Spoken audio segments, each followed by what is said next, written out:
Last Jedi review. I had presently just seen it yesterday, so I've only just seen this movie once, and I probably won't I can see it again because I just don't really like going to watch movies in cinemas twice. But anyway, that's just me. Okay, so I'm going to be doing a review on this live. If you guys haven't watched the movie, this is going to include spoilers, so don't be watching this video before you've seen it. You can watch it afterwards, or you can just watch it now and get spoilers. I don't. It's up to you, really. But my personal thoughts and opinions on this. My personal thoughts. I actually really enjoyed this movie. I know lots of people didn't really enjoy this and they didn't like the direction of what Ryan Johnson went in. But me personally, I actually really enjoyed the movie. It was probably one of my favorite Star Wars movies to come out so far from Disney. Considering there's only been three movies that have come out from Disney. Just have those three movies, which is Star Wars Rogue One, Star Wars The Force Awakens, and Star Wars The Last Jedi. If I had to rank them, I would put The Last Jedi as first, Force Awakens, then Rogue One. Rogue One I just didn't really like as much as the other Star Wars movies. I did like it, just not as much as the others. The prequels were worse. I'll admit to that. But yeah, it was actually very well done. I really enjoyed the script writing and the direction they took for the movie. There's lots of questions about where is episode 9 going to go and stuff that it still leaves you pondering about even after you've watched the movie, and it still leaves you pondering after a couple of hours. I've been watched this just yesterday, so it's only a couple of hours since I've last watched. It hasn't been a full 24 hours as of yet, so it's still very interesting to see. I'm still very interested to see how this will actually go, to see if it will. Sorry about that. The internet just cut out for a second then. But yeah, Kylo Ren actually kills Snoke within the movie. Snoke pushes Rey and holds her there via the Force, and then he's like, kill Rey. Then he's like, no. He grabs him and turns it towards uh Snoke, and then he activates it and pulls it towards himself, cutting Snoke in half. So that actually does provide stuff that Snoke can come back alive, because we've seen that he's quite efficient in the Force, being able to use it from one work quite well for that action. Sorry, the internet just cut out again. It's been a bit off today. Sorry about that.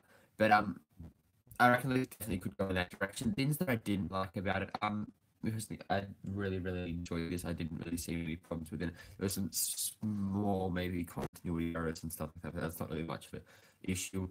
When you go to first come, the CGI wasn't perfect, but like any movie, the CGI can't be perfect in every single movie. It's usually a little good stuff.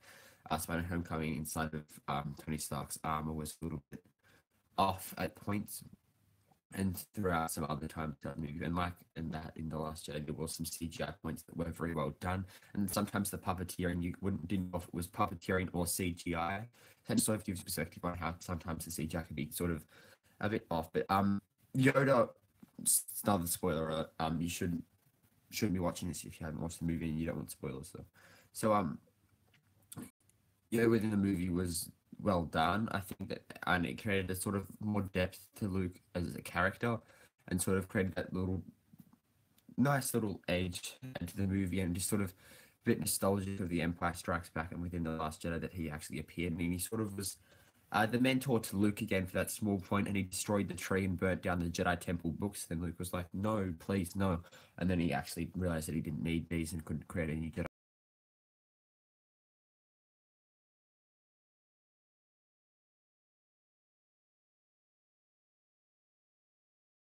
Sort of lightsaber battle. When people say this,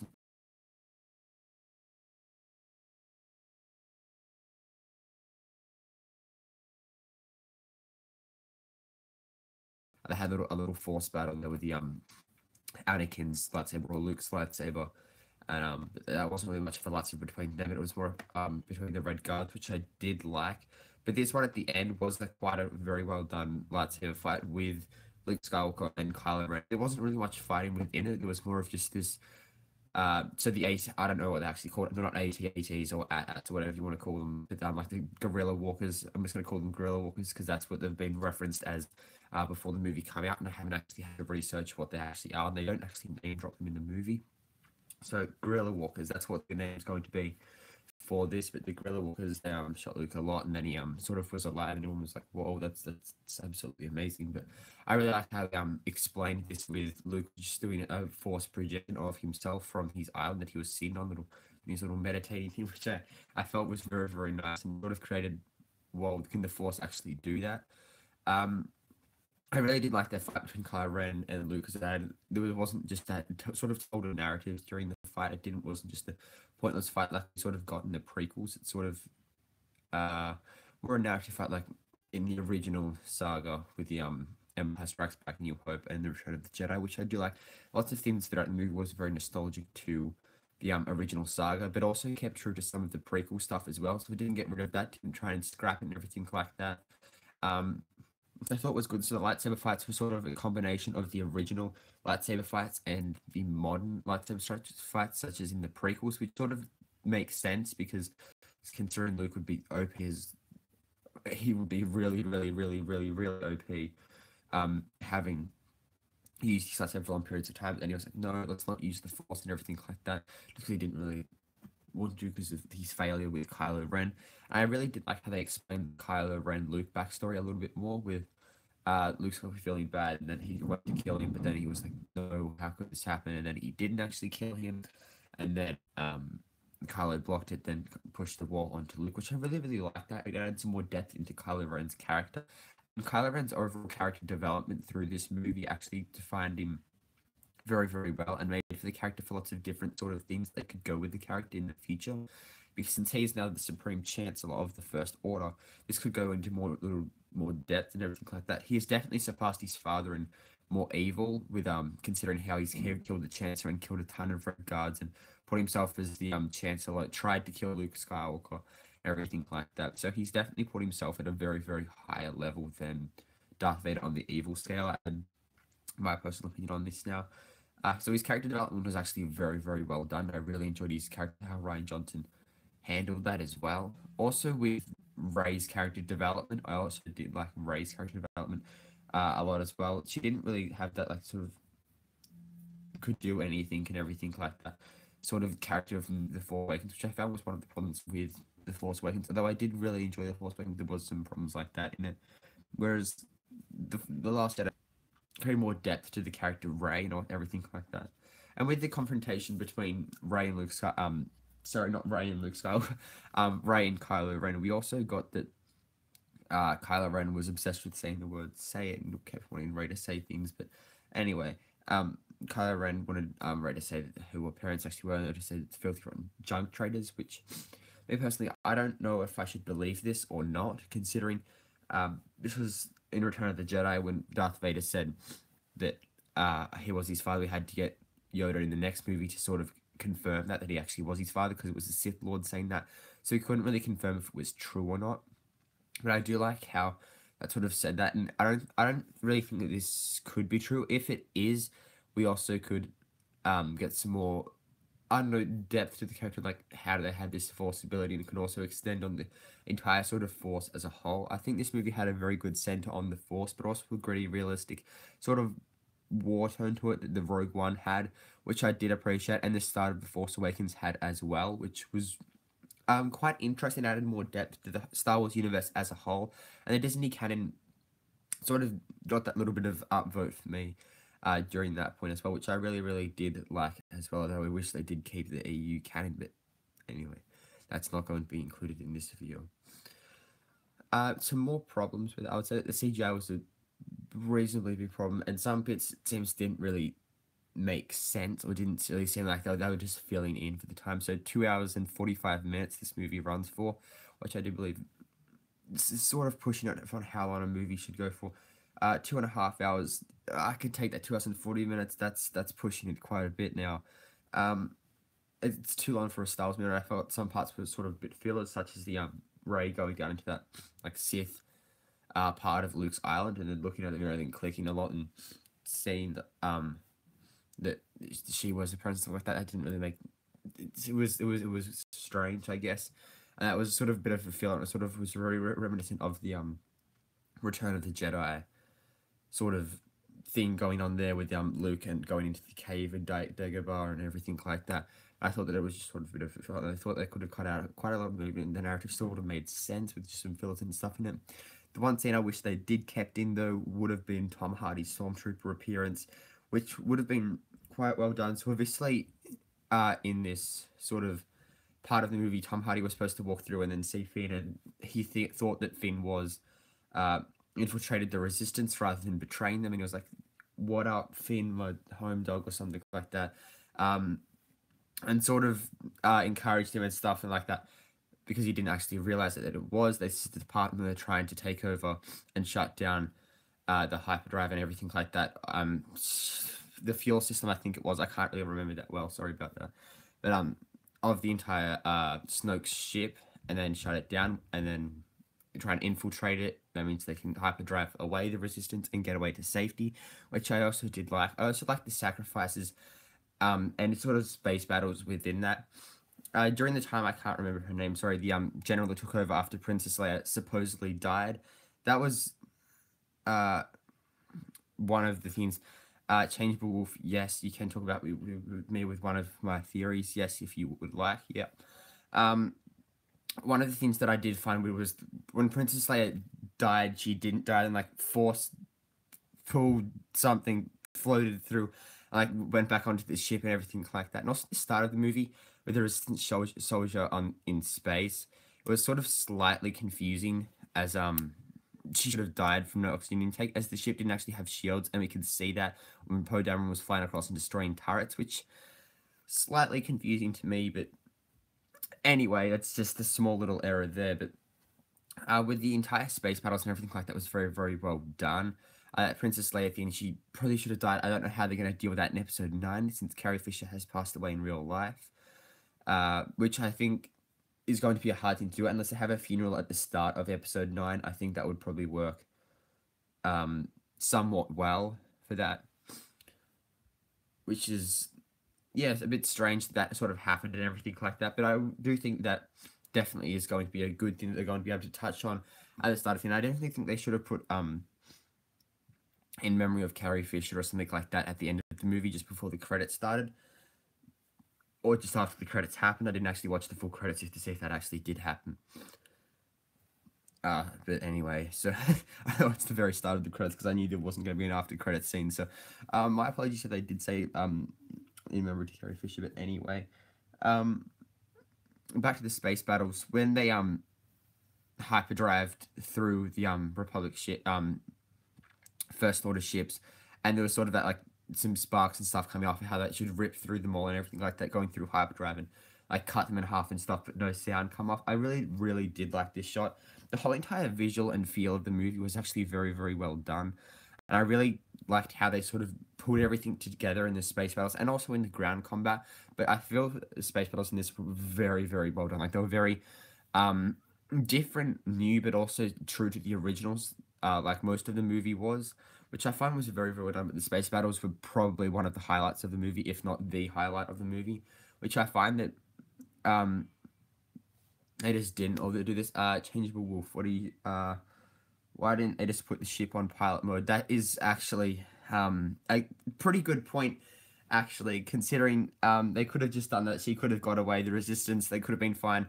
I think her story arc was pretty much over by the time that happened. She didn't really have much character development, but her character development was the story arc. They couldn't have. They probably could have continued with their story arc and sort of continued it through episode 9.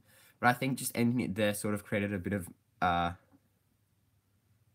that's true. It would make the movie a bit dumb and stuff. Like why would they do that and everything like that. That's actually a good point. I'm saying about that, because General Hux and stuff, they were much nostalgic to first Imperial generals and everything on board the Star Destroyers and everything. At the start of New Hope, when C-3PO and R2-D2 get shot off, they originally were going to shoot at them, but they actually just missed and they had to go down. But in the cut that we have right now, that we can see in 2014 or 2002 or whatever it was, when they changed it a little bit, now they don't even shoot it, and just settle down there, and then just like, shoots off down there, and they have to go check it out and think where the plans went. things like that.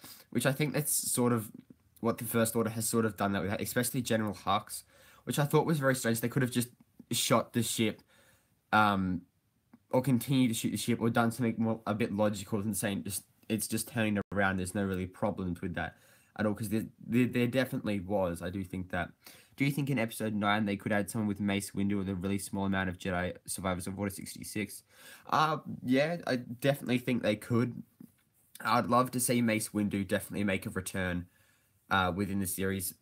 George Lucas has said before a few years back, although he doesn't have any control over the Lucas Studios and the Star Wars universe as a whole now, I also would like to see other characters come back, such as maybe, I know Starkiller's not in continuity anymore, or Galen Marek, but I would like to see even a story arc of him. Well, at the end of The Last Jedi, how he had that the war planet had war criminals and everything like that, how they profited off war, and then by selling weapons and ships and everything to the First Order. If they get that small chart on this there that we've seen, like he used the Force to pick up the broom and look out of space, and we've seen like a ship fly across, and he had the resistance ring that Rose gave him. I think we could definitely do something like that within the story. Oh, I think he could probably become Starkiller or something like that, or he is Galen Marek, and then sort of create that. I do also like that scene just because it sort of created more of something that we can relate to the future, to create Rebuild Order, which will then possibly bring back some or Jedi that have survived Order 66. Although they might not be alive now, because there is quite a big difference between then and there. There's like a 40 or 60, whatever it is, year difference between the end of episode 3. It's not 40, it's probably more than that. But episode 3 and episode 7 or something like that. So I do think that that's definitely something that they could do, but they'll have to do something that's something a little bit different. Well, Rian Johnson is making his own Star Wars trilogy, so I think then we could get someone like Mace Windu or a very early Jedi or something to come back and sort of have either origins of the Jedi, or have just after episode 3 happens, in between episode 3 and Rogue One, we have sort of some Jedi come back, such as Mace Windu, because I really want to see Samuel L. Jackson come back. I know the clones that survived die of age. Some of them were a bit younger and older of Luke. Well, that's actually true. There is a theory going around that Boba Fett is still alive, because we don't even know who the Knights of Ren are in this present moment.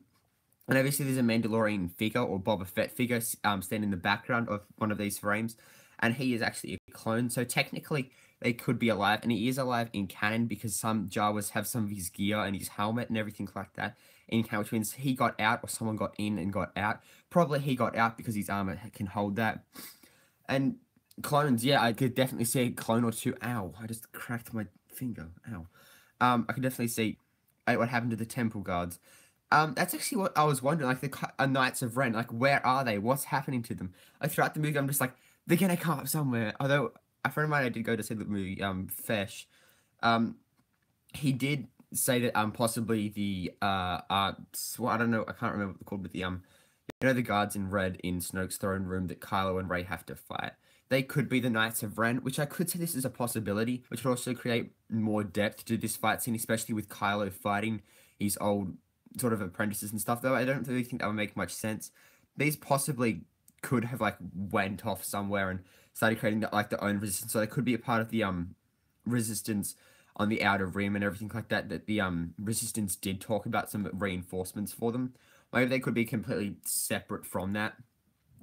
This also sparked a thing. General Grievous or Darth Maul, I think, is still alive, or died a couple years ago. So yeah, they could just disappear, make their own army or something like that. Like I was just saying, get like General Grievous or Darth Maul, because they possibly still alive. I mean, survived like 60 years. General Grievous, I get that, but Darth Maul survived 60 years somehow. So he could just be like chilling on there, bringing some of these people like the Knights of Ren. Come on, let's go to like just take out Kyle. Like that would be movie done. 10 minutes into the movie, just have that done. End of episode 9 right there. I think that I highly doubt that actually would do that, but I think that would be very amusing if they do that. Well, it wouldn't really be amusing. It depends how they do it, because I know J.J. Abrams is writing and directing episode 9, and he says it's going to be very different. So the chances of us getting stuff that relates to Force Awakens and The Last Jedi sort of connect together and sort of brings the whole story arc together, considering that. Cause when Leia put out that signal, they didn't reply, or they must have been. That's true. They must have all been doing something, or they might have been simply afraid, which I highly doubt that, considering they made it sound like there was a lot of them, or not a lot, but maybe a couple hundred, 1,000 or so, of them, which they could have easily been able to defeat that if there was that. I mean, it happened the Battle of the Five Armies in the movie, so I mean, it can happen here. You know, I think there was a couple thousand though, like 5,000, 6,000 dwarves that come and help in the movie. But anyway, but I definitely think they could have come on if they did. So they must have been doing something. It's the Knights of Ren. 100% heard it first here. The Knights of Ren are the resistance on the Outer Rim that didn't come and help because they were planning stuff. That's 100%. They're going to kill Kylo in the first 10 minutes of the next movie. Then General Hux will be there. How did General Hux survive the ship going through hyperspace and jumping through there? Because the ship went through Snoke's ship, which was on. He should have. I don't know. That's actually confusing now. He should have died then. He's got an escape pod, which he probably got on an escape pod. Yeah, it would make sense if he did get on an escape pod. Also, she's pretty alive since she did go on hyperspace and they couldn't really go about that. What about the people who own the black lightsabers? I don't know if the black lightsabers in continuity. I know Star Wars, the Clone Wars, the dark saber in that is in continuity. Although the Old Republic stuff, I don't know if that even is in continuity anymore. Although Disney's still allowing the game service to still be up and running, so they haven't confirmed if this is in continuity or not. So the black lightsabers, they're probably around somewhere. Disney's just hasn't revealed them as in continuity. Hasn't made allowed Marvel to make a comment or anything yet, which I think is strange. And I definitely think they do need to sort of put that back into the sort of canon like that. Well, the Darksaber could play some sort of part within Episode 9 to do with Kylo and the Knights of Ren and everything like that. But my only really main thing that I want to come out of this movie is I really, really, really want to get the Knights of Ren to come out here somehow and sort of come out and sort of do something. Even have it even if they don't do much, just like say we're here, you know, we have a Mandalorian with us. I hope that Mandalorian's Boba Fett. Just saying, but yeah, they definitely need some sort of Knights of Ren sort of thing happening within episode. Just to create good. What happened to the girl with the 2 white lightsabers? Did she die? Ahsoka Tano. I have no idea actually. I don't watch Star Wars Rebels. I've watched a few episodes of it. I have watched a couple episodes with Ahsoka in it. I don't know if she's dead or not. I'm assuming she is, since she didn't either play a major part in episode 4, 5, or 6. So I'm assuming she's dead, or she just might be in hiding, and then she might just come out in episode 9. And somehow I'm still alive. I haven't died yet, but I'm here. I'm going to kill Kylo. This video just turned into who's going to kill Kylo in episode 9, pretty much. But yeah, Ahsoka could definitely come back and still be alive and everything like that, which I think is quite a big possibility, actually. Ow. Just cracked my shoulder by accident. So yeah, I definitely think that Ahsoka could definitely come back. If she is dead or if she's not dead, she could come back somehow. If she's dead, she's probably going to stay dead, because usually in the Star Wars universe, if people are dead, they stay dead. Unless you're talking about Force ghosts, then that's a completely different thing. And we're not even going to get into that, because then that's... Yeah, but Luke's send-off within the movie was achieved well. He made it turn out and disappearing and becoming presumably a Force ghost. I assumed he wouldn't have died completely because he has a lot of abilities. Watch somehow, since it's Disney, in the background, you'll see a small glimpse of Guardians of the Galaxy. You probably will. That ship the little boy sees flying across, that has the Force ability, is probably the Guardians of the Galaxy Milano, just like chilling across, just floating across there, just small. It's like you can't even see the ship, but it's probably the Milano coming down. Episode 9, it will start off with I don't know, Kylo crashing into the that's true. As the kid with the broom could probably do that. That wouldn't surprise me at all. But if it is the Milano, we should start with like I don't know, Kylo or Rey or something coming down on the ship, and turning around and saying, "Who are you?" And then they all like grin, creepily at the camera, and then have one of them in the background wave. Totally didn't steal that off the Avengers Infinity War trailer at all. Nah. It's completely an original idea right here. My overall thoughts, of it was good. If I had to rank it, if I have to rank all the Star Wars movies, the prequel was definitely the last three. Then I'd probably put Rogue One. Then I'd probably put either A New Hope or... Okay, no, actually, I'm gonna put... No, not A New Hope. This is now starting to get a bit difficult. Okay, then I'm gonna put Force Awakens. Even though I really did like this, now it's starting to get a little bit hard. Okay, because I really did like The Force Awakens. Then The Force Awakens, Return of the Jedi, The Last Jedi, A New Hope, Empire Strikes Back. Put it like that. I think I'll rate it. So probably it's definitely in the top three. Although I'm not 100% on that. I might make a video in the future. Star Wars movies ranked in order from how I like them. I don't know. Maybe I will. Maybe I won't. But I definitely think it's definitely the third best Star Wars movie within the series. I know lots of people didn't like it, but I personally loved the last one. It was very well done. It was different from the original trilogy and everything like that, which I think was a major flaw of The Force Awakens, that it was very similar to A New Hope, which is why lots of people didn't like it.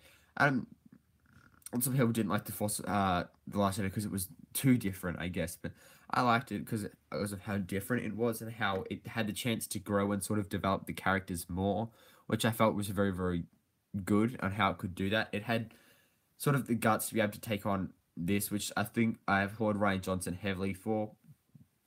And I hope he continues to make his Star Wars trilogy in the future does well. But anyway, if you are watching this after the stream happens, or while you're watching the stream, make sure to hit that like button and comment down below your thoughts and opinions after the stream has finished processing, just about some stuff about the stream and everything. Like, if you enjoyed, if you want to see more of these streams, if you want me to restart my Local Nerds podcast that you can see right on your screen right there. What did Kylo do with his blue lightsaber? Rey... Oh, actually, yeah, it's a good point. I'm assuming he threw it away, but in The Force Awakens, he had... After you've seen all that happen, he had the... Oh, that's weird. Yeah, he should have it. Shouldn't he? That's giving me a video idea now. Thank you for that. I'm going to have to do a video on the future of that, because... That is... Oh my god, that's actually... I have no idea. That's actually interesting, because he didn't have it in The Force Awakens during the Force Vision when we were staying with the Knights of Ren. He had his red lightsaber and the mask and everything like that. That is actually a really good point. I've never thought of that. That's interesting, actually. I'll make a video on that in the future, probably next week, the week after, whenever I get a chance to do it, because I have a lot of videos I need to upload right now. 5 or 6 I have to upload right now, actually. So I'll see when I can fit that into my upload schedule, but I'll try and upload that as fast as possible and write the script and everything for it. But yeah, I don't really have anything more to say about this movie. I just completely loved it. This is pretty much turned into a Last Jedi theory podcast, which I didn't really mind. It's a great movie, and it's a great great thing. You can see how it's going to develop within episode 9 and onward in the series. But anyway, hope you guys did like this video, and make sure to subscribe if you haven't already, and I'll see you guys in the next video. Bye.